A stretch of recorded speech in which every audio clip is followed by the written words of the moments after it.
이미 서울은 적들의 손에 완전히 넘어갔습니다. 청와대 안방에서 15년간 대통령의 눈과 귀를 가린 건 우리가 믿었던 영웅이 아닌 북한의 괴물이었습니다. 대한민국을 북한의 통째로 상납할 60명의 반역자 명단이 들어있었습니다. 70년 애국심을 비웃으며 우리 아들, 딸의 미래를 지하 벙커에서 짓밟아온 희대의 사기극. 정권이 3번 바뀌어도 끝까지 살아남아 국가안보를 도려낸 그놈의 정체가 밝혀지는 순간 여러분은 분노로 혈압이 터져나갈지도 모릅니다. 그 잔혹하고도 소름 끼치는 진실의 문이 지금 열립니다. 당신이 어제 마주친 이웃이 정말 우리가 알던 그 사람일까요?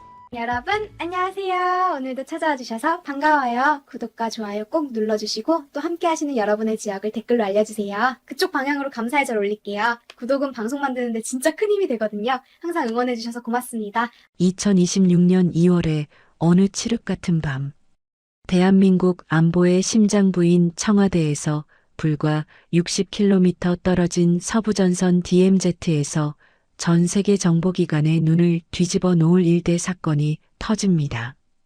단순한 탈북이 아니었죠.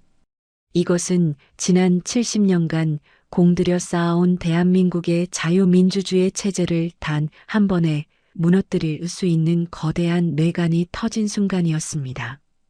북한 최고의 엘리트 외교관인 이선아가 피 묻은 가죽 가방 하나를 움켜쥐고 사선을 넘은 것입니다.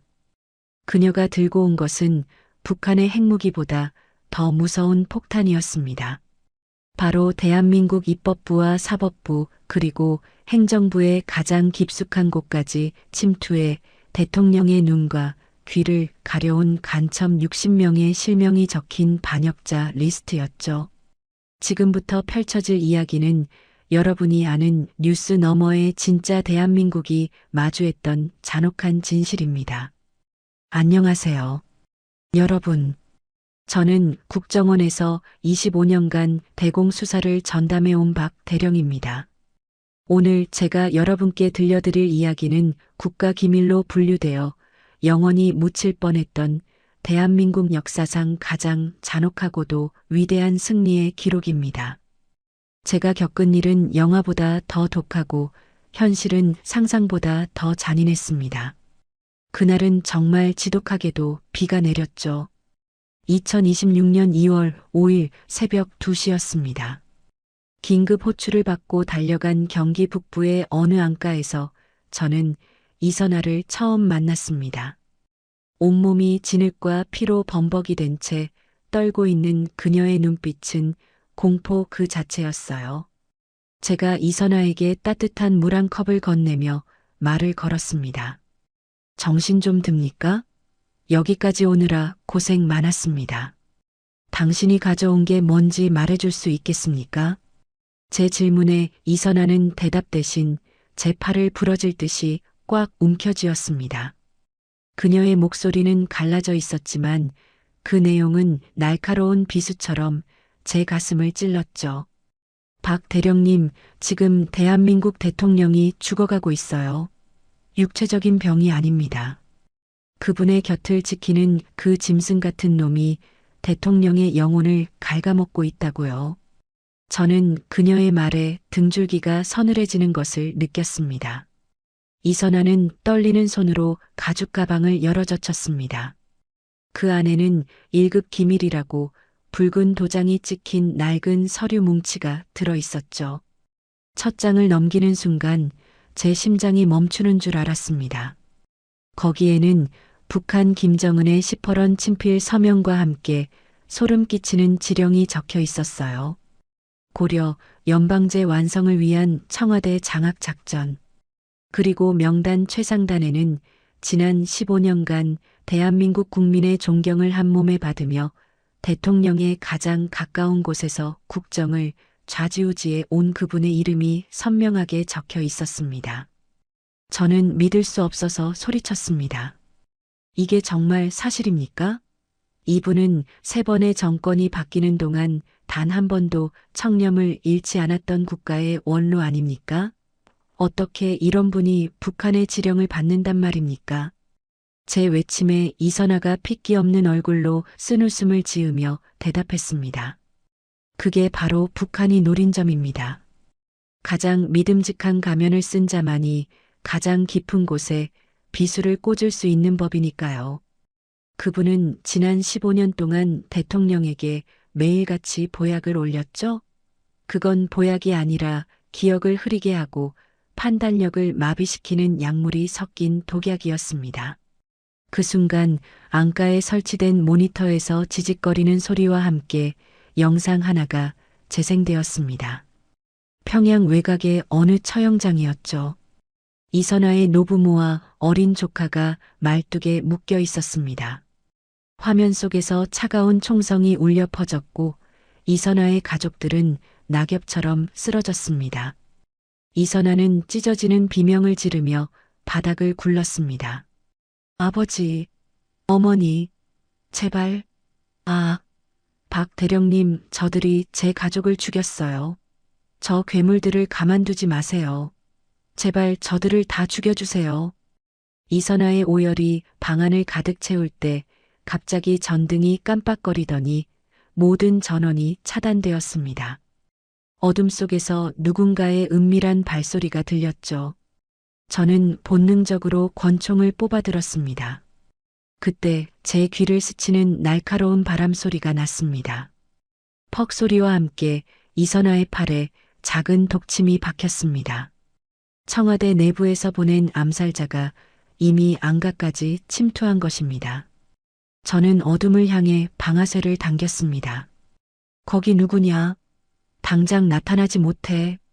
제 외침에 돌아온 것은 차가운 금속음이었습니다. 그리고 믿기 힘든 목소리가 들렸습니다. 제가 친동생처럼 아끼던 국정원 수사관 김 실장이었습니다. 그는 야간 투시경을 쓴 채 제 가슴에 총구를 겨누고 있었죠. 박 대령님, 그냥 이선아와 서류를 넘기십시오. 저도 살고 싶어서 이러는 겁니다. 그분이 시키는 대로만 하면 우리 자식들 미국 유학비까지 다 책임져 주신다고 했습니다. 이 나라는 이미 끝났어요. 대세를 따르십시오. 김 실장, 자네 제정신인가? 우리가 이 나라를 어떻게 지켜왔는데. 이 반역자놈아. 저는 김 실장의 어깨를 향해 총을 쏘았고 그는 신음하며 뒤로 물러났습니다. 이선아는 독기운 때문에 의식을 잃어가고 있었죠. 저는 그녀를 들쳐업고 빗속으로 뛰어나갔습니다. 뒤에서는 수십 대의 차량 라이트가 저희를 쫓기 시작했습니다. 서울 도심 한복판에서 목숨을 건 헬기 추격전이 벌어졌습니다. 도심의 빌딩 숲 사이로 예광탄이 스쳐 지나갔고 저는 핸들을 쥐어짜며 생각했습니다. 도대체 어디서부터 잘못된 것일까요? 15년간 우리가 영웅이라 믿었던 그자는 정체가 무엇이며 왜 이 나라는 이토록 쉽게 무너지고 있는 것일까요? 겨우 추격조를 따돌리고 남산 근처의 낡은 폐창고로 숨어든 저는 이선아가 가져온 서류의 뒷부분을 확인했습니다. 거기에는 고려, 연방제라는 이름 아래 대한민국의 전력시설과 금융망을 일순간에 마비시키고 북한군을 불러들이는 구체적인 시간표가 적혀 있었습니다. 이미 절반은 진행된 상태였죠. 그런데 문서의 마지막 장을 넘기던 저는 그만 자리에 주저앉고 말았습니다. 거기에는 빛바랜 흑백 사진 한 장이 붙어 있었습니다. 30년 전 제가 처음 국정원에 입사했을 때 찍었던 젊은 시절의 증명사진이었습니다. 사진 아래에는 붉은색 밀랍 인장이 찍혀 있었고 이런 메모가 적혀 있었습니다. 박 대령, 이자는 우리의 가장 충직한 사냥개가 될 것이니 절대 죽이지 말고 끝까지 이용하라. 제 온몸의 피가 거꾸로 솟는 기분이었습니다.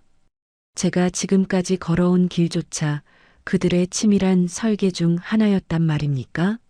제가 믿었던 정의가 사실은 그들의 공작을 돕는 도구였다는 사실에 저는 미칠 것만 같았습니다. 그때 의식을 되찾은 이선아가 제 옷자락을 붙잡으며 힘겹게 입을 열었습니다. 박 대령님, 놀라지 마세요. 그분이 가지고 있는 피 묻은 금박 단추의 주인을 찾으면 당신이 왜 그 명단에 있는지 알게 될 겁니다. 그리고 명심하세요. 당신의 적은 북한에만 있는 게 아닙니다. 이선아의 말이 끝나기도 전에 폐창고 주위로 검은색 세단 수십 대가 들이닥쳤습니다. 차에서 내린 것은 군복을 입은 헌병들이었습니다. 그들의 가슴에는 태극기 대신 묘한 붉은색 배지가 달려 있었죠. 헌병 대장이 메가폰을 들고 외쳤습니다. 박대령, 당신을 국가 내란 음모죄로 체포한다. 순순히 이선아와 기밀 문서를 넘기고 투항하라. 그렇지 않으면 사살하겠다. 저는 이선아와 서로의 눈을 바라보았습니다. 이제 물러설 곳은 없습니다. 과연 저들은 누구이며 저를 사냥개라고 부른 그분의 진짜 목적은 무엇일까요? 그리고 이선아가 말한 피 묻은 금박 단추에는 어떤 비밀이 숨겨져 있는 것일까요? 대한민국의 운명이 걸린 이 잔혹한 전쟁은 이제부터 시작입니다. 헌병대의 총구가 저의 심장을 겨누고 비바람이 몰아치던 그 폐창고를 탈출한 지 겨우 사흘이 지났습니다. 하지만 그 사흘은 제 인생 25년의 수사 경력을 통째로 부정당하는 지옥 같은 시간이었습니다. 여러분, 우리가 믿어 의심치 않았던 정의가 사실은 정교하게 조작된 연극이었다면 당신은 어떻게 하시겠습니까? 대한민국 국민이라면 누구나 존경에 마지 않는 청렴의 상징이자 대통령의 정신적 지주인 국가원로. 바로 그분이 우리 모두의 머리 꼭대기에서 북한의 지령에 따라 춤을 추고 있었다는 진실을 말입니다. 폐창고의 하수구를 통해 겨우 목숨을 건진 저는 이선아를 데리고 강원도 인근의 이름 없는 사찰로 숨어들었습니다. 이선아는 독침의 여파로 가쁜 숨을 몰아쉬며 저에게 충격적인 사실을 하나 더 털어놓았죠. 박 대령님, 그놈이 청와대에서 사용하는 지하 벙커가 어디에 있는지 아십니까? 겉으로는 낡고 소박한 단독주택에 살며 청렴을 연기하지만 그 집 마당 아래에는 대한민국 국방부의 전산망을 실시간으로 훔쳐보는 거대 작전 기지가 숨겨져 있어요. 저는 그 길로 서울로 잠입해 그분의 사저 주변을 조사하기 시작했습니다. 여러분도 잘 아시는 그곳입니다. 종로구의 평범한 골목에 자리 잡은 작고 낡은 기와집이죠. 대문 앞에는 항상 검소한 삶을 칭송하는 지지자들의 꽃다발이 놓여 있었습니다. 하지만 제가 몰래 설치한 열화상 카메라에 포착된 진실은 경악스러웠습니다. 땅속 깊은 곳에서 막대한 열기가 뿜어져 나오고 있었죠. 수십 대의 서버가 돌아가고 있다는 증거였습니다. 조사를 이어가던 중 저는 청와대 내부에서 근무하는 옛 동료로부터 은밀한 제보를 받았습니다. 대통령이 최근 들어 급격한 기억력 감퇴와 판단력 저하를 겪고 있다는 내용이었죠. 저는 그 원인이 그분이 매일 아침 직접 달여올린다는 보약에 있다고 확신했습니다. 박 대령님, 대통령님께서 어제는 국무회의 도중에 갑자기 자기가 어디에 있는지 모르겠다며 횡설수설하셨습니다. 그분이 올린 보약을 드신 직후였죠. 제가 몰래 그 찌꺼기를 수거해 분석해 봤는데 이건 단순한 한약이 아니었습니다. 동료의 떨리는 목소리를 들으며 저는 주먹을 불끈 쥐었습니다. 분석 결과는 충격적이었습니다. 북한에서 특수하게 배양된 기억 삭제 약물이 치밀하게 배합되어 있었던 것이죠. 그분은 국민의 영웅이라는 가면을 쓴 채 대통령을 산송장으로 만들고 있었던 겁니다.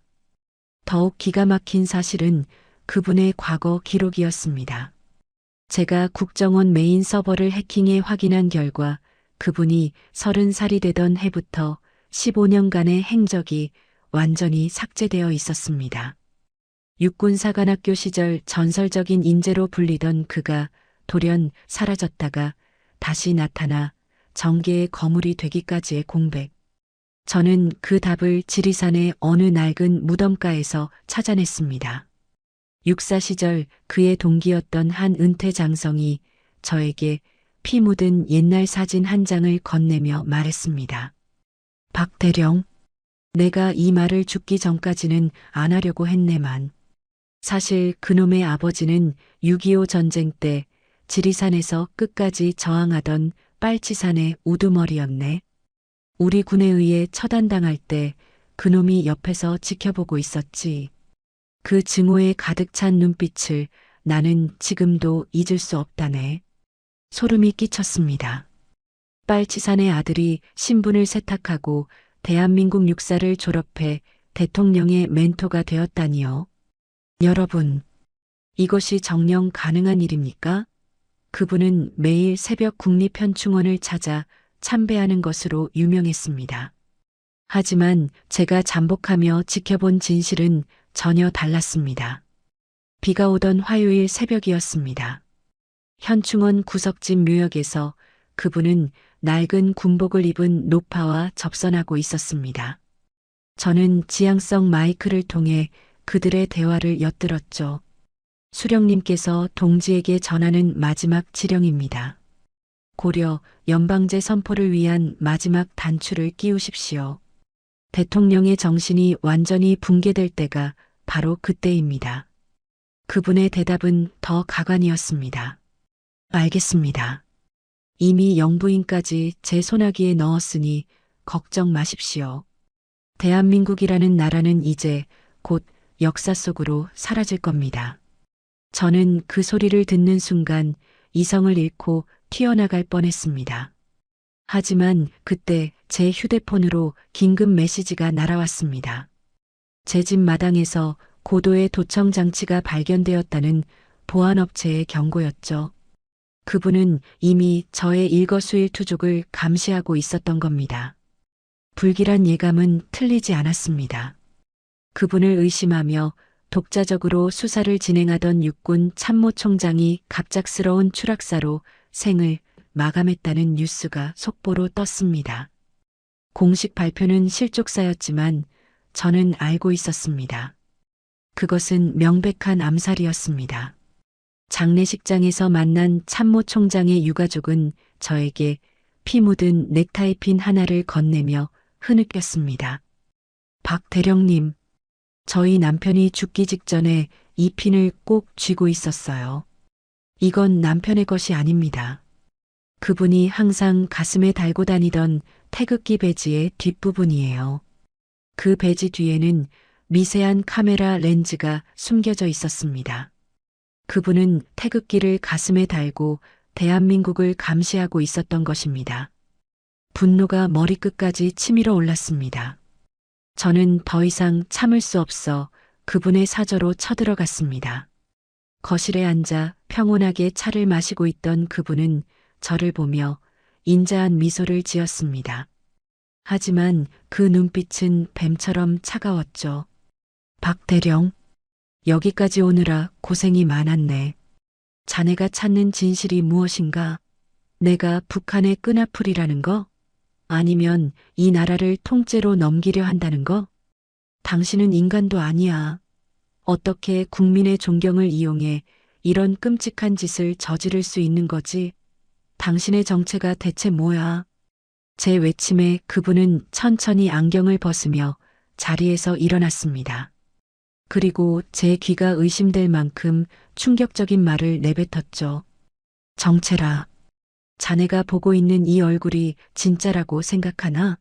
진짜는 15년 전에 이미 평양 지하 감옥에서 굶어 죽었네.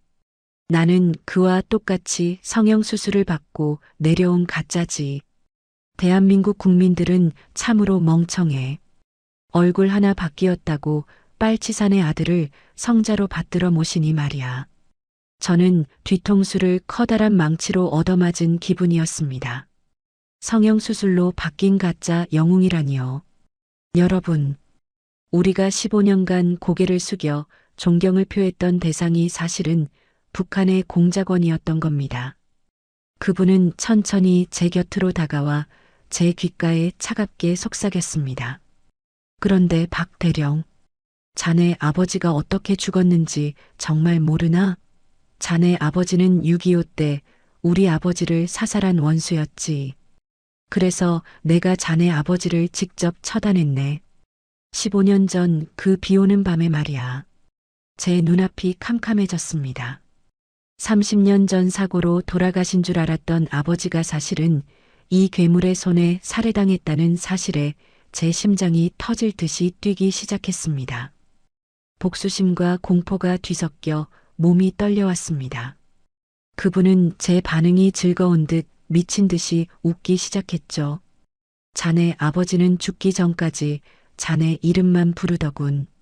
참으로 눈물겨운 부성애였어.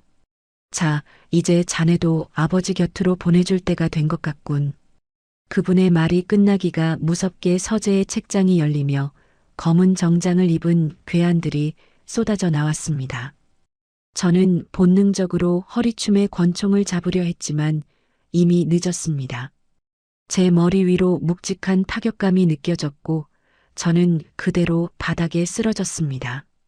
정신이 아득해지는 가운데 그분의 마지막 말이 들려왔습니다. 아직 끝이 아니야. 내일 아침이면 자네는 이선아와 함께 국가 반란의 수괴가 되어 전 국민의 지탄을 받으며 처형될 테니까. 과연 저는 이 거대한 음모의 늪에서 살아남아 아버지의 원수를 갚고 대한민국을 구할 수 있을까요? 그리고 그분이 말한 피 묻은 금박 단추의 주인이 사실은 저와 관련이 있다는 소름 끼치는 암시는 무엇일까요? 여러분, 제가 그분의 서재에서 머리에 둔기를 맞고 쓰러졌던 그 순간 제 뇌리를 스친 생각은 단 하나였습니다. 대한민국이 여기서 끝나는구나. 하지만 하늘이 도우셨는지 저는 구사일생으로 그 지옥 같은 사절을 빠져나올 수 있었습니다. 이제 제가 들려드릴 이야기는 여러분의 상상을 초월합니다. 단순히 간첩 몇 명이 숨어 있는 수준이 아닙니다. 나라 전체가 이미 도려내기 힘들 정도로 깊게 썩어 있었다는 사실을 제가 직접 확인했으니까요. 정신을 차려보니 저는 낯선 지하실에 누워 있었습니다. 저를 구해낸 것은 다름 아닌 이선아였습니다. 그녀는 독침의 기운이 가시기도 전이었지만 저를 끌고 그곳을 탈출해 비밀 안전가옥으로 몸을 숨긴 것이죠. 저는 깨어나자마자 그녀가 가져온 가죽 가방 속의 포섭 명단을 다시 펼쳤습니다. 그 명단은 단순한 이름의 나열이 아니었습니다. 대한민국이라는 거대한 거목을 뿌리부터 갉아먹고 있는 예리한 이빨들이었죠. 명단에는 여야를 막론한 유력 정치인들과 대법관, 심지어 우리가 신성하게 여기던 종교 지도자까지 포함된 60명의 반역자 리스트가 빼곡히 적혀 있었습니다. 박 대령님, 이제 보시겠습니까? 이들이 강남의 최고급 호텔 비밀룸에서 어떤 짓을 벌였는지 말입니다. 이선아가 건넨 USB 메모리에는 차마 입에 담기 힘든 영상들이 가득했습니다. 강남 한복판에 위치한 호텔 펜트하우스에서 열린 이른바 반역자들의 만찬이었습니다. 북한에서 내려보낸 미모의 무용수들과 어울리며 대한민국 고위층들이 북한의 지령을 받는 모습이 생생하게 찍혀 있었죠. 그들은 술잔을 높이 들고 서울을 북한에 바치겠다는 내용의 혈서를 쓰고 있었습니다. 그것도 모자라 가상화폐로 수천억 원에 달하는 공작금을 건네받으며 입이 찢어지게 웃고 있더군요. 여러분, 이것이 우리가 믿고 투표했던 지도자들의 민낯입니다. 저는 그 명단을 하나하나 대조해 보았습니다. 그런데 명단 중반쯤에서 제 손이 멈췄습니다. 거기에는 제가 평생을 존경하고 따랐던 스승이자 전직 국정원 원장의 이름이 적혀 있었기 때문입니다. 아니야. 그럴 리 없어. 이분은 나에게 애국이 무엇인지 가르쳐 주신 분이란 말이야. 제가 소리치자 이선아는 차가운 눈빛으로 저를 바라보았습니다. 박 대령님, 진실은 당신의 감정보다 훨씬 잔인합니다. 당신의 스승은 이미 10년 전부터 북한의 자금줄에 목줄이 잡혀 있었어요. 그가 당신을 국정원의 핵심 요직으로 밀어넣은 것도 사실은 당신을 사냥개로 이용해 방해물들을 제거하기 위해서였다는 걸 아직도 모르겠습니까? 가슴이 찢어지는 것 같았습니다. 제가 정의라고 믿고 수행했던 그 수많은 작전들이 사실은 반역자들의 앞길을 터주기 위한 피 묻은 칼질이었다니요. 명단이 공개되자 대한민국 전역에서 의문의 연쇄 자살 사건이 벌어지기 시작했습니다. 명단에 이름이 오른 고위직들이 하나둘씩 입을 닫기 위해 스스로 목숨을 끊거나 누군가에 의해 살해당한 뒤 자살로 위장된 것이죠. 경찰과 검찰 내부의 스파이들은 수사를 노골적으로 방해했습니다. 사건 현장의 증거는 순식간에 사라졌고 목격자들은 실종되었습니다. 사태가 이쯤 되자 그분은 본색을 드러냈습니다. 그가 조종하는 위장 시민 단체들이 광화문 광장으로 쏟아져 나와 폭력 시위를 주도하기 시작했죠. 그들은 민주주의를 수호하자는 허울 좋은 구호를 외쳤지만 사실은 국가 전산망을 마비시키려는 북한 해커들의 활동 시간을 벌어주는 미끼였습니다. 대한민국의 전력망과 금융망이 해킹 공격을 받아 전국이 정전과 금융 마비 사태에 빠졌습니다. 도시는 아수라장이 되었고 국민들은 공포에 떨었습니다. 저는 이 혼란 속에서 명단의 가장 마지막 페이지에 적힌 1번 인물을 확인해야만 했습니다. 이 모든 반역 행위의 정점에 서 있는 자. 그분의 손발이 되어 대한민국을 북한에 팔아넘긴 결정적인 인물 말입니다. 저는 떨리는 손으로 마지막 페이지의 암호를 풀었습니다. 그리고 나타난 이름 석자를 본 순간 저는 제 눈을 의심했습니다. 영부인? 그렇습니다. 대통령의 가장 가까운 곁을 지키며 국모로 추앙받던 영부인이 바로 포섭 명단의 1순위였습니다. 그녀는 이미 오래전부터 그분에게 가스라이팅을 당해 북한의 지령을 대통령의 귀에 속삭이는 확성기 역할을 하고 있었던 겁니다. 나라의 안방이 이미 적의 손에 넘어가 있었다는 사실에 저는 할 말을 잃었습니다. 하지만 충격은 여기서 끝나지 않았습니다. 이선아는 명단의 마지막 장 뒷면에 숨겨진 특수인장을 비추어 보여주었습니다. 이걸 보세요, 박 대령님. 이 문서가 가짜라고 말하고 싶겠지만 이건 당신이 직접 찍은 지장입니다. 문서 뒷면에는 30년 전 제가 국정원에 입사하며 서약했던 그날의 지장이 선명하게 찍혀 있었습니다. 저는 기억에도 없는 일이었습니다. 제가 언제 이런 문서에 지장을 찍었단 말입니까? 당신은 기억하지 못하겠죠. 당신이 신임 요원 시절 받았던 최면 수사와 사상 검증 과정에서 그들은 당신의 무의식을 조종해 이반역의 서약서에 지장을 찍게 만든 겁니다. 당신은 처음부터 그들의 노예로 점지된 거였어요. 저는 구토가 밀려왔습니다. 제 평생의 헌신과 열정이 사실은 조작된 세뇌의 결과물이었다는 사실을 어떻게 받아들여야 할까요? 그때 밖에서 수많은 자동차 엔진 소리가 들려왔습니다. 검은색 선글라스를 쓴 정체불명의 사내들이 안전가옥을 포위했습니다. 그들은 정부의 공식 요원들이 아니었습니다. 명단에 이름을 올린 60명의 반역자들이 보낸 사설 암살단이었죠. 박대령, 명단을 넘기고 자수해라. 이미 나라의 법은 우리 손안에 있다. 내가 어디로 가든 도망칠 곳은 없다. 저는 명단을 가슴품에 깊숙이 집어넣었습니다. 이제는 저 자신조차 믿을 수 없는 상황입니다. 하지만 이 명단이 사라진다면 대한민국의 진실도 영원히 사라질 것입니다. 저는 이선아에게 말했습니다. 이선아 씨, 나를 믿지 않아도 좋습니다. 나도 내가 누군지 이제 모르겠으니까. 하지만 이 명단만큼은, 이 반역자들의 이름만큼은 반드시 국민들에게 알려야 합니다. 설령 내가 반역자로 몰려 죽더라도 말입니다. 저는 가스레인지 불을 켜고 명단의 마지막 장, 제 지장이 찍힌 부분을 태우려 했습니다. 하지만 그 순간 제 눈에 들어온 것이 있었습니다.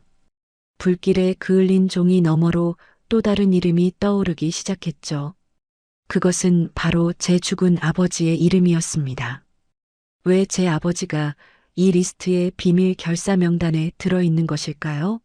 아버지는 분명 6.25의 영웅이었고 그분의 아버지를 사살했던 애국자 아니었습니까?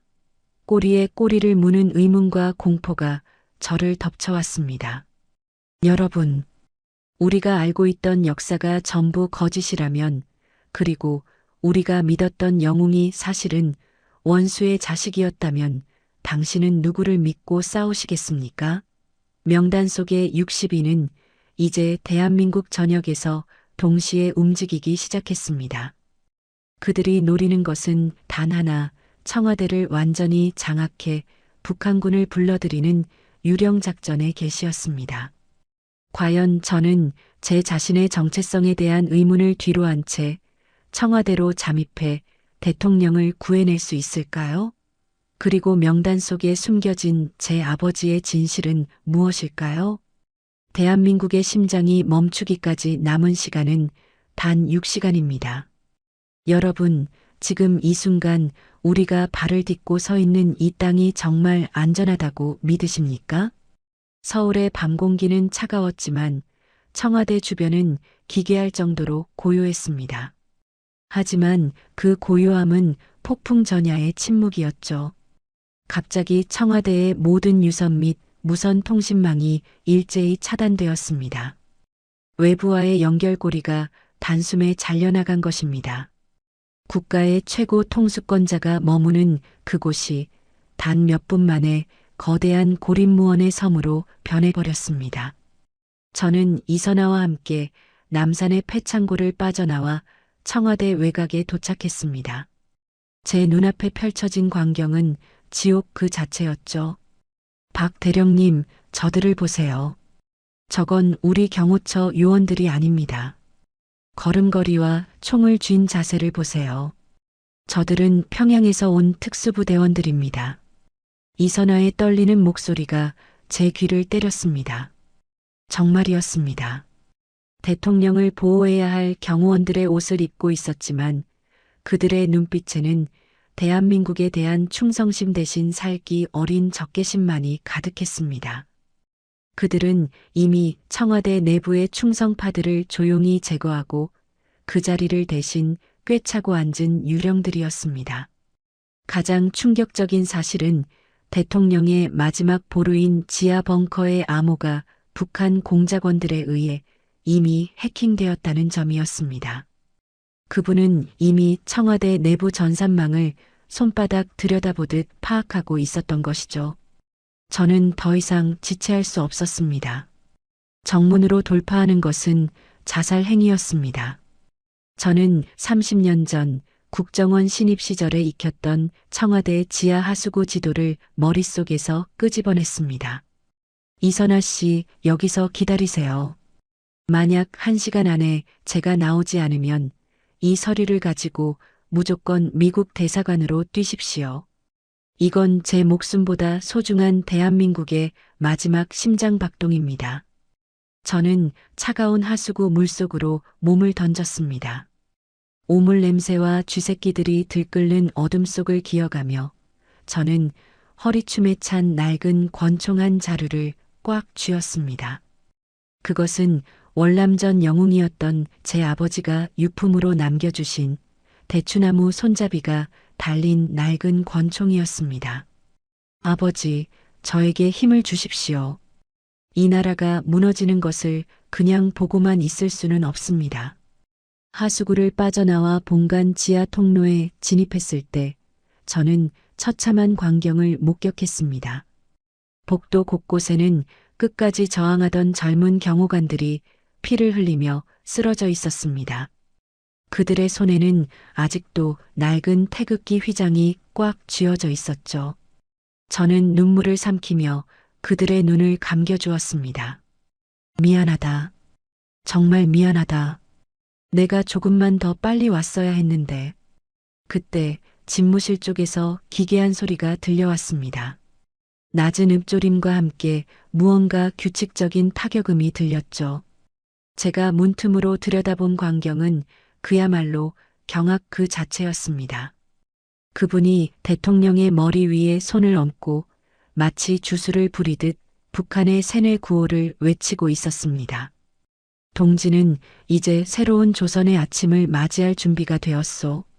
남조선이라는 허울뿐인 껍데기를 벗고 위대한 수령님의 품으로 돌아가는 것이요. 대통령의 눈은 초점을 잃은 채 흐릿했습니다.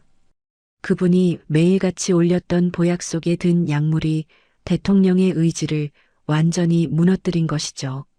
옆에 서 있던 영부인은 차가운 미소를 지으며 이 광경을 지켜보고 있었습니다. 은장도 하나를 대통령의 목에 겨눈 채 말이죠. 박 대령, 숨어서 지켜보는 건 이제 그만두지 그래. 자네가 여기까지 올 줄은 알고 있었네. 그분의 목소리가 정적을 깨뜨렸습니다. 저는 권총을 겨누며 방 안으로 뛰어들어갔습니다. 당장 그 손 치워. 당신이 그러고도 대한민국 사람이야? 70년 동안 이 땅의 사람들이 피땀 흘려 일궈온 이 나라를 이렇게 허무하게 넘기겠다고? 제 외침에 그분은 너털웃음을 터뜨렸습니다. 대한민국 사람? 박 대령, 자네는 아직도 세상을 너무 모르는군. 이 땅은 처음부터 우리 것이었어. 잠시 빌려줬던 것을 이제 되찾으려는 것뿐이지. 저기 창밖을 보게. 창밖 한강하구에는 이미 북한의 잠수함들이 소리 없이 진입했다는 첩보가 제 무전기를 통해 들려왔습니다. 청와대 상공에는 정체불명의 검은 헬기들이 내려앉고 있었죠. 미군조차 움직이지 못하도록 국가통신망을 마비시키고 모든 보고 체계를 조작해 놓은 상태였습니다. 박 대령, 자네가 가진 그 대추나무 권총으로 뭘 할 수 있겠나? 자네 아버지가 죽을 때도 그 권총을 쥐고 있었지. 하지만 그는 아무것도 지키지 못했어. 자네도 마찬가지야. 분노로 손이 떨렸습니다. 하지만 저는 알고 있었습니다. 여기서 제가 방아쇠를 당기는 순간 대통령의 목숨도 끝이라는 것을요. 그때였습니다. 멍한 눈으로 앉아있던 대통령이 갑자기 고개를 들었습니다. 그리고 믿을 수 없는 행동을 하기 시작했습니다. 대통령은 천천히 자리에서 일어나 옆에 놓여있던 북한군 장성급 군복을 집어들었습니다. 대통령님, 정신 차리십시오. 저자의 말에 속으시면 안 됩니다. 제가 소리쳤지만 대통령은 저를 보며 차갑게 미소 지었습니다. 그리고 그가 내뱉은 말은 제 영혼을 산산조각 냈습니다. 박 대령, 소란 피우지 마시오. 나는 이제야 진정한 나의 자리를 찾은 것이니 새로운 조선의 아침은 이미 밝았소. 대통령은 제 눈앞에서 북한 군복으로 갈아입기 시작했습니다. 여러분, 이것이 정녕 꿈입니까? 현실입니까? 우리 국민이 뽑은 대통령이 우리를 배신하고 적의 군복을 입는 순간을 저는 피눈물을 흘리며 지켜봐야 했습니다. 하지만 그때 대통령의 주머니에서 작은 종이 한 장이 떨어졌습니다. 그것은 피 묻은 손가락으로 갈겨 쓴 짧은 쪽지였습니다. 박 대령, 나를 믿지 마시오. 나를 죽이고 나라를 구하시오. 그것은 세뇌당한 뇌의 마지막 저항이자 대통령으로서 남긴 마지막 유언이었습니다. 저는 그제야 깨달았습니다. 대통령은 스스로 미끼가 되어 저를 이곳까지 불러들인 것이었습니다. 그분의 뒤에 숨은 진짜 배후, 북한조차 조종하고 있는 제3의 거대 세력을 세상에 드러내기 위해서 말입니다. 창밖에서는 거대한 폭발음과 함께 청와대 본관 일부가 무너지기 시작했습니다. 헬기에서 레페를 타고 내려오는 사내들의 복장에는 북한 국기조차 없었습니다. 그들은 인종도 국적도 알 수 없는 전 세계적인 테러 조직의 용병들이었습니다. 그분의 배후는 북한이 끝이 아니었습니다. 전 세계의 질서를 무너뜨리려는 거대한 악의 축이 이 나라를 노리고 있었던 것입니다. 저는 대통령의 쪽지를 움켜쥐고 결심했습니다.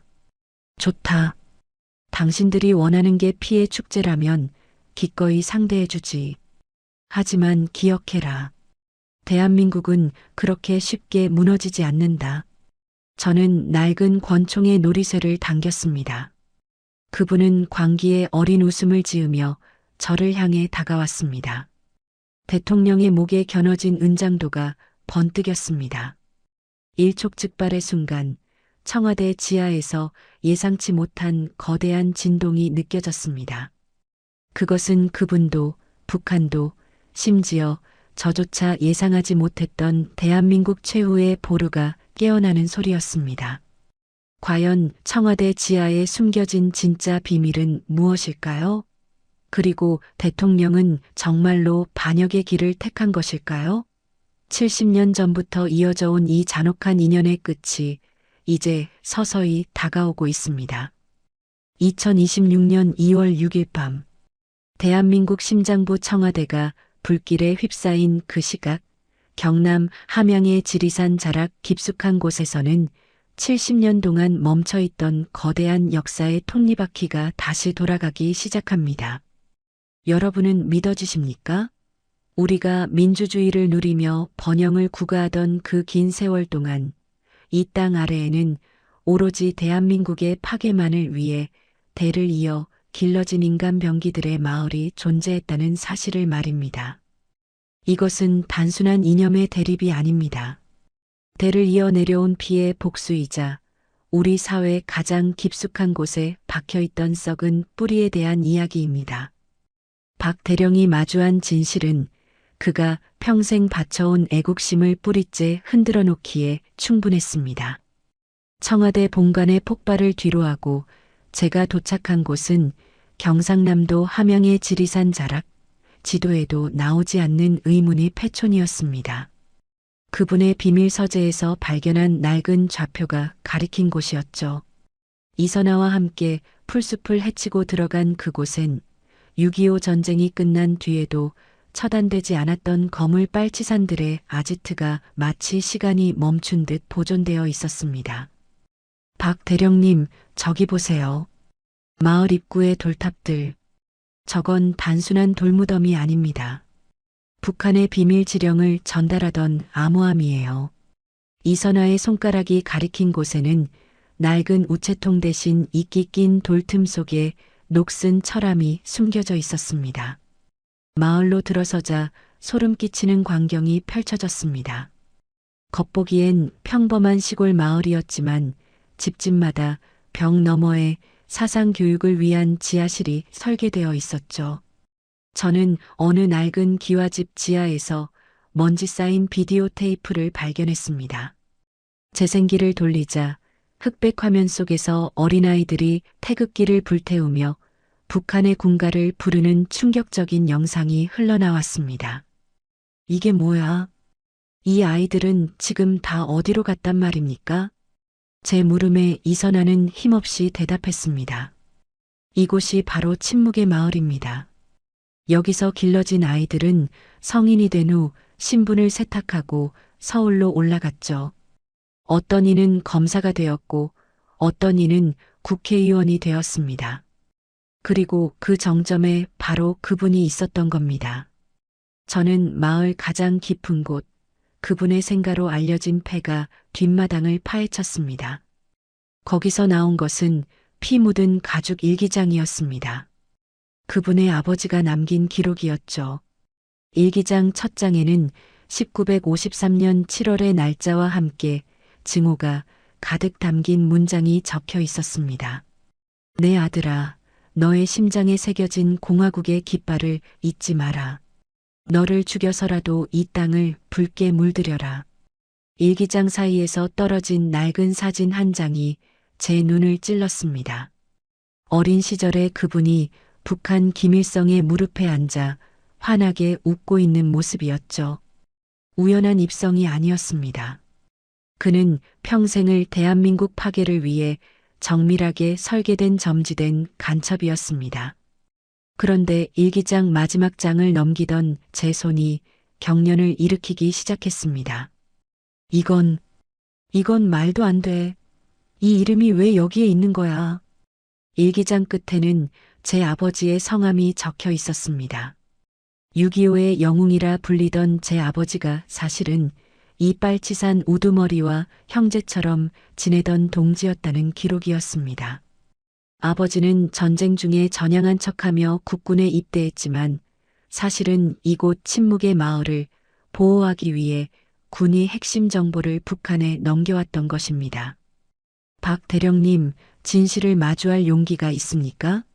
당신과 그분은 사실 같은 뿌리에서 나온 형제입니다. 당신의 아버지가 빨치산 우두머리의 여동생과 사이에서 낳은 자식이 바로 당신이니까요. 이선아의 폭로에 저는 자리에 주저앉았습니다. 제가 평생을 바쳐 지켜온 이 나라가 실은 제 아버지가 배신한 나라였단 말입니까? 그리고 제가 처단하려던 그분이 제 배다른 형제였다니요. 머릿속이 산산조각 나는 기분이었습니다. 제가 애국이라 믿었던 모든 행동이 사실은 이 거대한 스파이 가문의 내분에 불과했다는 사실에 구토가 밀려왔습니다. 그때 제 품 안의 무전기에서 지직거리는 소리와 함께 그분의 서늘한 목소리가 들려왔습니다. 동생아, 고향 집은 마음에 드나?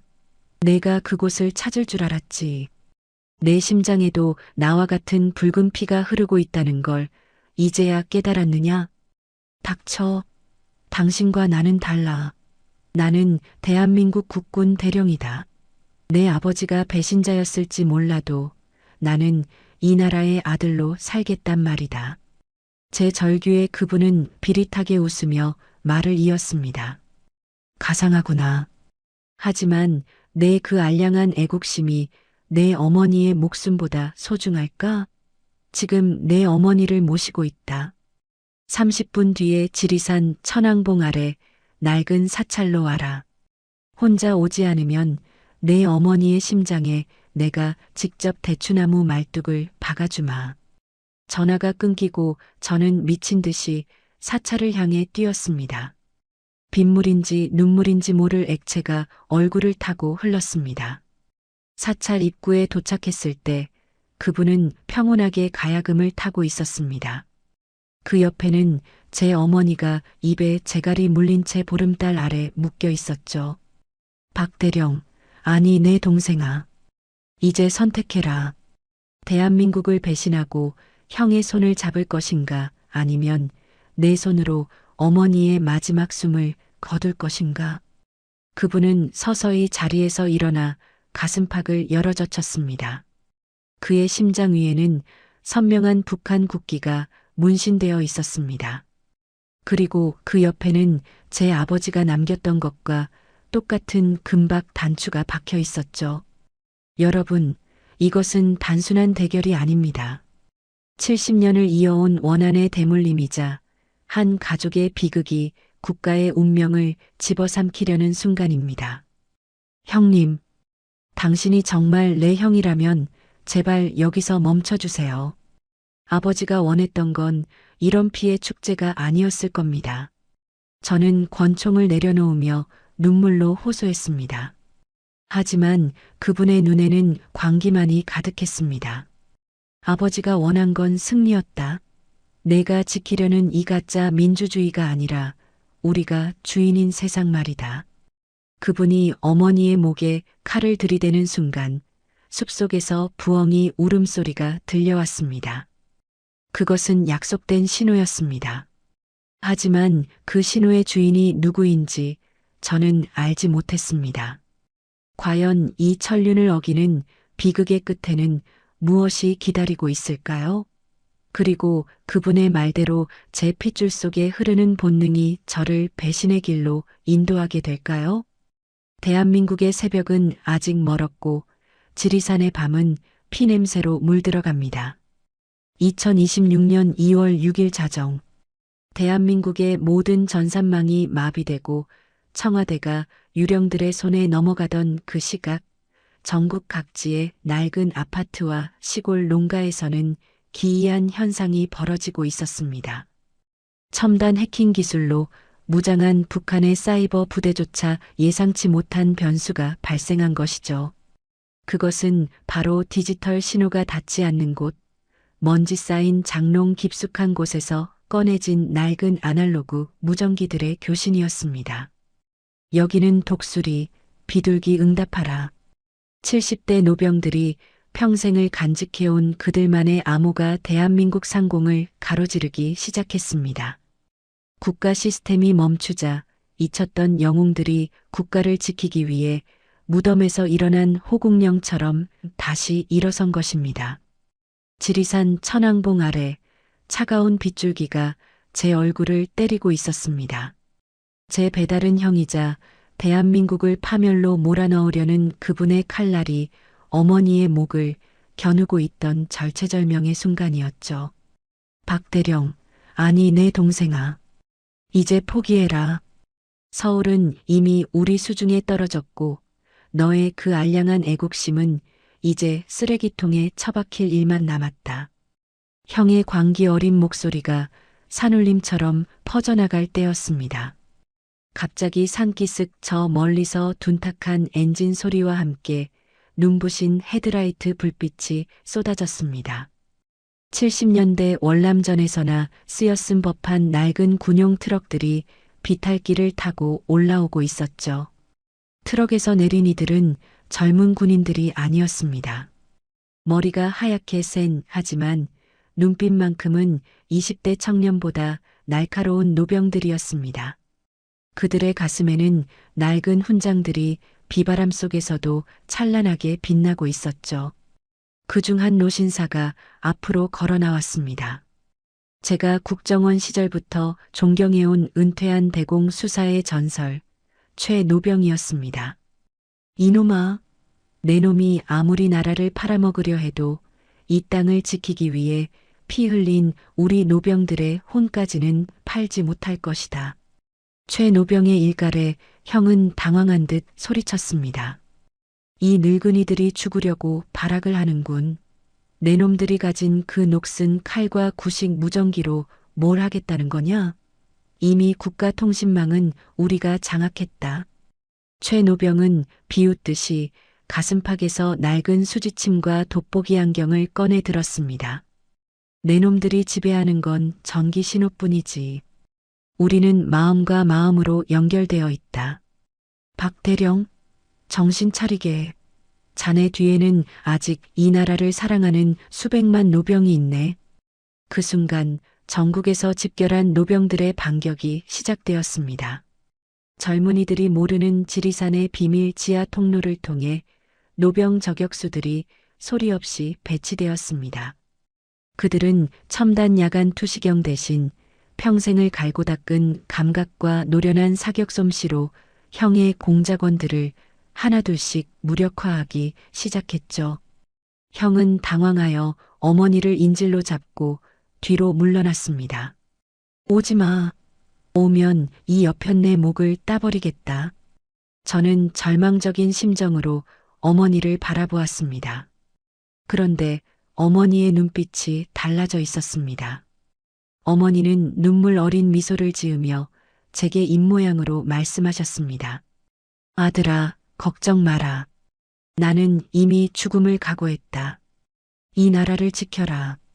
어머니는 틀니 속에 숨겨두었던 작은 암호 캡슐을 깨물어 그분의 통신망을 교란하는 강력한 전파 방해 장치를 작동시켰습니다. 아, 이게 뭐야? 내 통신기가 왜 이래? 형이 비명을 지르는 사이 노병들이 일제히 군가 전우야 잘 자라를 부르며 돌진하기 시작했습니다. 웅장한 군가가 지리산 골짜기를 메우자 형의 공작원들은 기세에 눌려 뒷걸음질 쳤습니다. 노병들은 지팡이 속에 숨겨둔 칼을 뽑아들고 낡은 베레모를 고쳤으며 인간 방패를 형성했습니다. 박대령, 지금이네. 어머니를 구하고 서울로 가게 해. 청와대 정문을 열 수 있는 아날로그 암호는 우리만이 알고 있네. 최노병이 제게 건넨 것은 낡은 성경책이었습니다. 그 안에는 6.25 전쟁 당시 쓰였던 종이 암호표가 숨겨져 있었죠. 요즘의 컴퓨터 해킹으로는 절대 풀 수 없는, 오직 사람의 머리로만 해석해야 하는 무적의 암호였습니다. 저는 이선아와 함께 노병들이 마련해준 낡은 지프차에 올라탔습니다. 박 대령님, 저분들을 두고 가도 되는 겁니까? 저분들은 지금 목숨을 걸고 계신다고요. 이선아의 물음에 저는 핸들을 꽉 잡으며 대답했습니다. 노병은 죽지 않습니다. 다만 사라질 뿐이죠. 저분들이 우리에게 준 마지막 기회를 헛되이 할 수 없습니다. 서울로 가야 합니다. 서울로. 저희가 서울로 향하는 동안 광화문 광장에서는 장엄한 광경이 펼쳐지고 있었습니다. 전국에서 모여든 수천 명의 할아버지, 할머니들이 태극기를 흔들며 그분의 시민 단체들과 대치하고 있었죠. 이 나라는 우리 피로 일궈낸 나라다. 한 걸음도 물러설 수 없다. 노병들의 외침은 어떤 미사일보다 강력했습니다. 적들에게 포섭된 자식들을 향해 지팡이를 휘두르며 꾸짖는 아버지들의 눈물은 전 국민의 가슴을 울렸습니다. 특히 놀라운 것은 노병들의 지혜였습니다. 적의 디지털 공격으로 전기가 끊긴 서울 도심에서 노병들은 과거 파월 장병 시절 익혔던 구식 발전기와 무선 설비를 이용해 전 국민에게 진실을 알리는 방송을 시작했습니다. 국민 여러분, 속지 마십시오. 청와대는 지금 가짜 영웅에게 점령당했습니다. 라디오 주파수를 타고 흐르는 노병의 떨리는 목소리는 잠자던 국민의 애국심을 깨우기 시작했습니다. 하지만 상황은 여전히 긴박했습니다. 청와대 정문 앞은 북한 특수부대 출신 용병들이 장갑차까지 동원해 철통같이 방어하고 있었죠. 그때였습니다. 낡은 군복을 입은 한 노병이 탱크 앞으로 걸어나갔습니다. 그는 과거 북한에서 귀순한 전설적인 전차병이었습니다. 이 탱크는 내가 30년 전에 몰던 것이다. 내 놈들이 감히 이 신성한 땅을 밟게 두지 않겠다. 노병은 탱크의 기계적인 약점을 정확히 파악하고 있었습니다. 그는 품 안에서 구식 수류탄 하나를 꺼내 들었습니다. 자폭 공격을 시도하려는 찰나 청와대 지하에서 거대한 진동이 느껴졌습니다. 박 대령, 이제 암호를 입력하게 해. 지금이 아니면 청와대는 영원히 봉쇄될 것이네. 최노병의 무전이 들려왔습니다. 저는 떨리는 손으로 아날로그 암호판에 숫자를 입력했습니다. 19480815. 대한민국의 건국 기념일이었습니다. 육중한 청와대 정문이 서서히 열리기 시작했습니다. 하지만 기쁨도 잠시, 정문 너머에서 거대한 불길과 함께 폭발음이 들려왔습니다. 안 돼. 최노병님, 어머니. 폭발의 화염 속에서 박 대령은 절규했습니다. 그분은 이미 청와대 내부에 거대한 폭발 장치를 설치해 두었던 것입니다. 노병들의 희생으로 열린 그 문 너머에는 과연 구원이 기다리고 있을까요? 아니면 더 처참한 종말이 기다리고 있을까요? 여러분, 지금 대한민국을 지키고 있는 것은 화려한 첨단 무기가 아닙니다. 낡은 군복을 입고 거리에 나선 우리 아버지들의 뜨거운 눈물과 구분 등입니다. 이들의 마지막 애국이 헛되지 않도록 저는 화염 속으로 몸을 던졌습니다. 2026년 2월 6일 새벽 4시 59분. 대한민국 서울의 상징인 남산타워 지하 깊숙한 곳에서는 인류 역사상 가장 끔찍한 시계 소리가 울려 퍼지고 있었습니다. 째깍거리는 그 소리는 단순한 시간의 흐름이 아니었습니다. 대한민국이라는 위대한 국가의 심장을 단번에 멈춰버릴 전술 핵가방의 카운트다운이었죠. 여러분, 상상이 가십니까? 우리가 매일같이 바라보던 저 아름다운 타워 아래에 우리 모두를 길동무 삼아 지옥으로 데려갈 악마의 불꽃이 숨겨져 있었다는 사실을 말입니다. 이제 남은 시간은 단 10분. 대한민국 5천만 국민의 생사가 낡은 권총 한 자루를 쥔 저 박 대령의 손에 달려 있었습니다. 노병들이 목숨을 바쳐 열어준 길을 뚫고 제가 도착한 곳은 남산타워 지하 300m에 숨겨진 비밀 기지였습니다. 그곳은 그분이 지난 15년간 국가안보 예산을 빼돌려 치밀하게 건설한 최후의 보루였죠. 기지 중심부에는 은색 가방 하나가 놓여 있었고 그 위에는 붉은색 디지털 숫자가 사정없이 줄어들고 있었습니다. 영공에는 이미 한미연합군의 공중지원 헬기들이 요란한 소리를 내며 선회하고 있었지만 이 지하 깊은 곳의 비극을 막기에는 역부족이었습니다. 결국 여기까지 왔구나. 내 동생아. 하지만 늦었어. 이 가방의 숫자가 0이 되는 순간 이 지긋지긋한 남조선은 영원히 역사 속으로 사라질 테니까. 방 한구석 어둠 속에서 그분이 미친 듯이 웃으며 나타났습니다. 그의 손에는 핵 발사 버튼이 들려 있었고 온몸은 피와 흙으로 범벅이 된 상태였죠. 저는 대추나무 권총을 그의 심장에 겨누었습니다. 당장 멈춰. 내 놈이 죽는다고 이 나라가 끝날 것 같아? 우리 국민들은 저 거리에 나선 노병들은 절대 포기하지 않아. 제 외침에 그분은 비릿한 미소를 지으며 제게 다가왔습니다.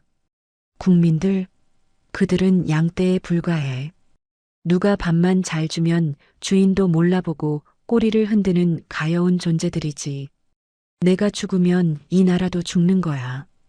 그것이 내가 꿈꿨던 새로운 조선의 완성이다.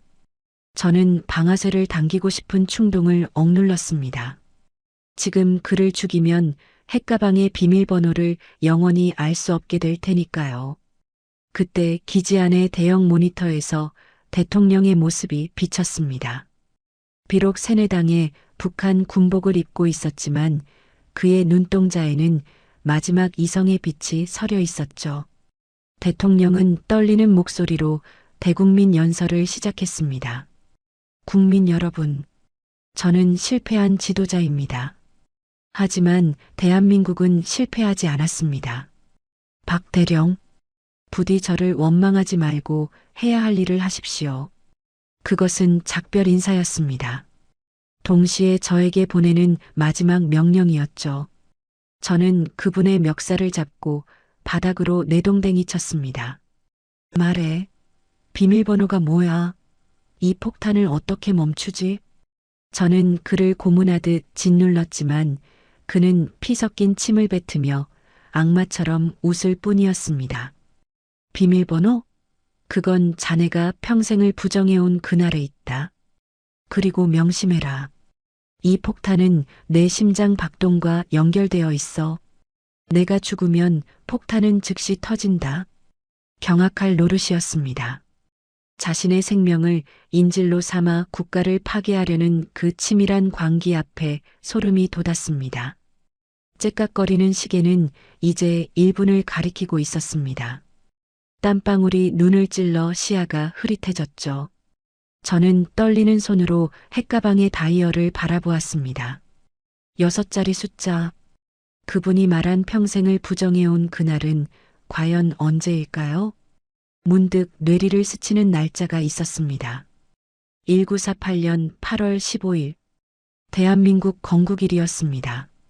그분은 평생 대한민국 건국을 부정하며 살아온 반역자였지만 아이러니하게도 가장 파괴적인 순간에 그 날짜를 선택했을지도 모른다는 직감이 들었습니다. 저는 떨리는 손으로 1848815를 입력했습니다. 삑. 정답이었습니다. 숫자의 흐름이 멈췄습니다. 하지만 안도의 한숨을 내쉬기도 전에 가방 안에서 기괴한 기계음이 들리더니 다시 숫자가 돌아가기 시작했습니다. 이중 잠금 장치였습니다. 이제 남은 시간은 단 10초. 가방 안에는 빨간색과 파란색 전선이 복잡하게 얽혀 있었습니다. 하나를 잘라야만 멈추는 전형적인, 하지만 가장 잔인한 선택이었죠. 자, 잘라봐라. 내 손으로 내 형의 심장을 멈추고 서울을 불바다로 만드는 거야. 그분은 제 발치에서 미친 듯이 웃었습니다. 밖에서는 공습경보 사이렌이 서울 전체를 뒤덮고 있었고 국민들의 간절한 기도 소리가 환청처럼 들려왔습니다. 저는 성모 마리아상을 꽉 움지며 눈을 감았습니다. 그리고 아버지가 남겨주신 대추나무 권총의 손잡이를 바라보았습니다.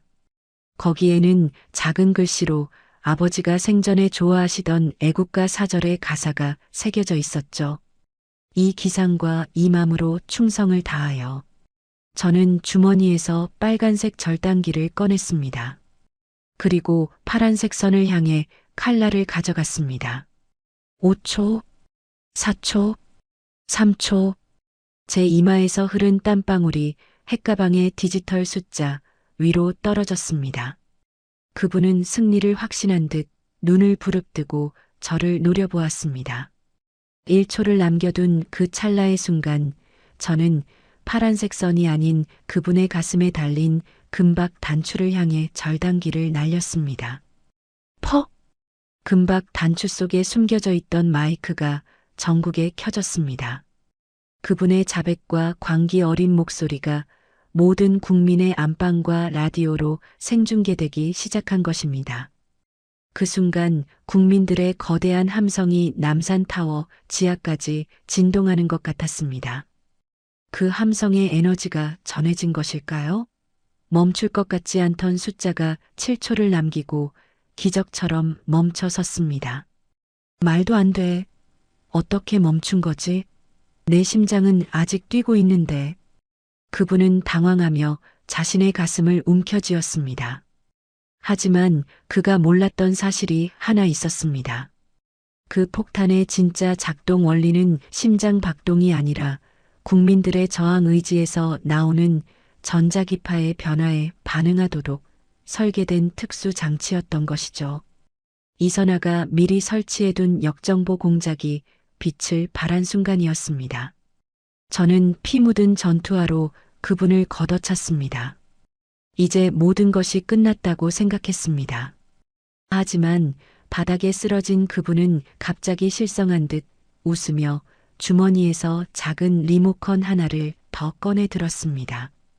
박 대령, 내가 플랜 B를 준비 안 했을 것 같나?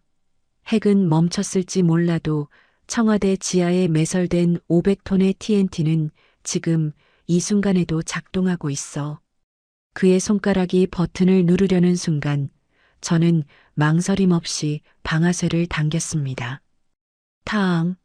대추나무 권총에서 발사된 탄환은 정확히 그분의 이마를 뚫었습니다. 70년을 이어온 원한이 단 한 발의 총성으로 마무리되는 순간이었죠. 하지만 그가 죽으며 누른 버튼은 이미 신호를 보내버린 뒤였습니다. 남산타워가 거대한 진동과 함께 무너지기 시작했습니다. 서울의 밤하늘에는 연합군의 조명탄이 수없이 터지며 아수라장이 된 거리를 비추었습니다. 저는 무너지는 잔해 속에서 정신을 잃어가며 청와대 쪽을 바라보았습니다. 거기에는 아직도 제가 구하지 못한 대통령과 이 나라의 운명이 걸려 있었습니다. 박 대령이 절단기로 선을 자르려는 순간 그분이 미친 듯이 웃기 시작했던 진짜 이유는 무엇이었을까요? 그리고 청와대에서 들려오는 저 거대한 폭발음은 승리의 축포일까요? 아니면 비극의 종소리일까요?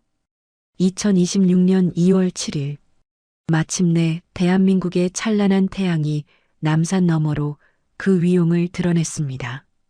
어젯밤의 그 지옥 같은 폭발과 비명은 온데간데였고 서울의 아침은 기적처럼 평온했습니다. 아니, 그것은 평온을 넘어선 장엄함이었습니다. 광화문 광장부터 시청 앞까지 누가 먼저랄 것도 없이 들고 나온 수십만 개의 태극기가 물결치며 도심을 뒤덮었습니다. 여러분, 이것은 단순히 전쟁에서 이긴 것이 아닙니다. 70년 동안 우리 몸속에 박혀있던 깊은 가시를 마침내 뽑아내고 진정한 대한민국의 아침을 맞이한 건국의 순간이었습니다. 저는 무너진 남산타워의 잔해 속에서 이선아의 부축을 받으며 기어 나왔습니다. 제 손에는 여전히 아버지의 대추나무 권총이 쥐어져 있었죠. 박 대령님, 정신이 드십니까? 우리가 해냈어요. 서울이, 우리 대한민국이 살았습니다. 이선아의 떨리는 목소리에 저는 겨우 눈을 떴습니다. 입안에서는 비릿한 피냄새가 났고 온몸은 천근만근이었지만 저 멀리 청와대 상공을 수놓는 조명탄의 불빛을 보는 순간 가슴 밑바닥에서 뜨거운 것이 울컥 치밀어 올랐습니다. 청와대 정문은 활짝 열려 있었고 그곳을 지키던 유령들은 연합군과 우리 국군에 의해 일망타진되었습니다. 광화문 광장에서는 건국 이래 최대 규모의 승리 축제가 열리고 있었습니다. 어제까지만 해도 빨치산의 자식이라며 저를 조롱하던 형의 시신은 북한으로 압송되는 트럭 위에서 비참한 최후를 맞이하고 있었죠. 국민들은 그 더러운 배신자의 시신을 향해 분노의 함성을 내질렀습니다. 하지만 그 분노보다 더 컸던 것은 바로 감동의 눈물이었습니다.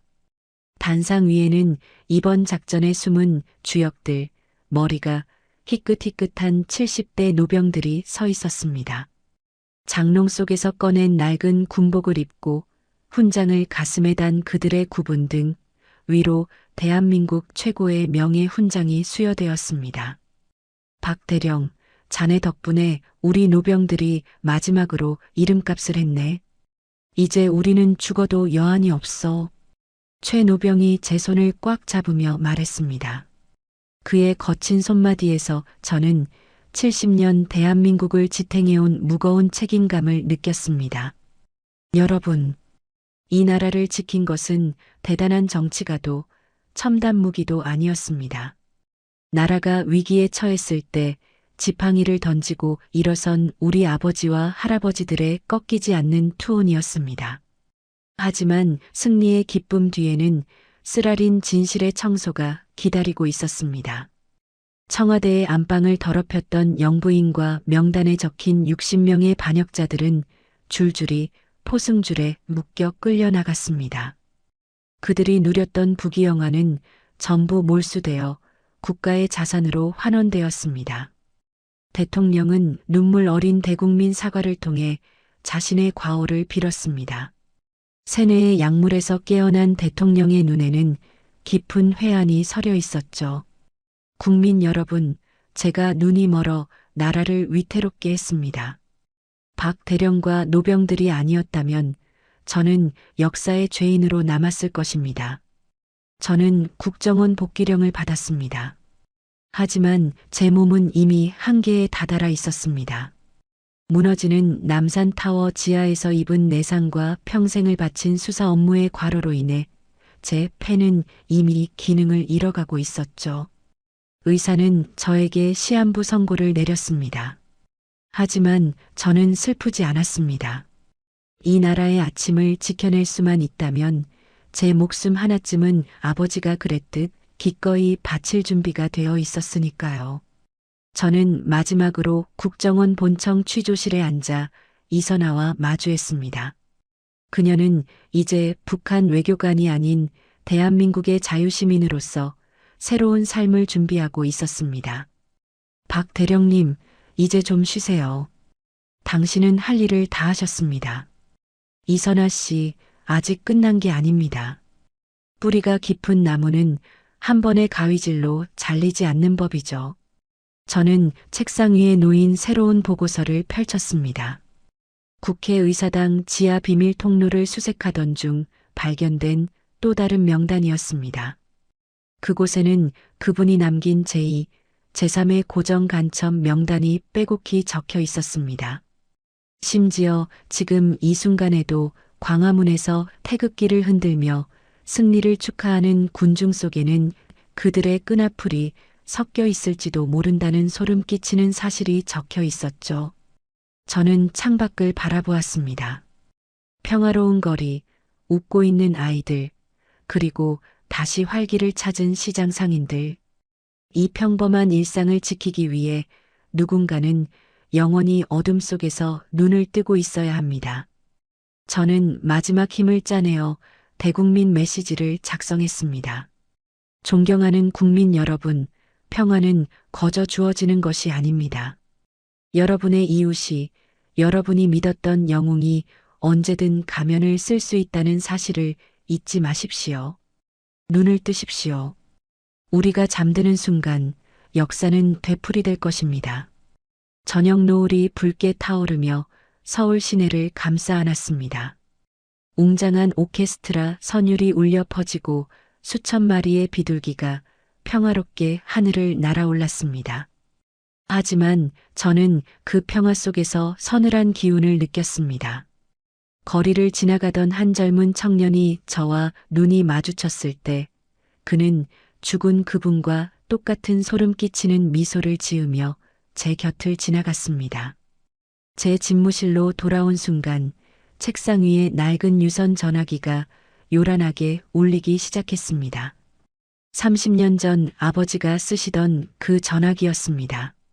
저는 떨리는 손으로 수화기를 들었습니다. 수화기 너머에서는 이미 처단되어 시신이 북한으로 실려간 그분의 목소리가 들려왔습니다. 박대령, 승리에 취하지 마라. 우리는 어디에나 있고 언제나 너희 곁에 숨쉬고 있다. 새로운 조선의 아침은 이제 겨우 시작일 뿐이니까. 전화는 끊겼고 수화기 너머에서는 기괴한 지직거림만이 남았습니다. 저는 창밖의 거대한 태극기를 바라보며 권총의 놀이쇠를 다시 당겼습니다.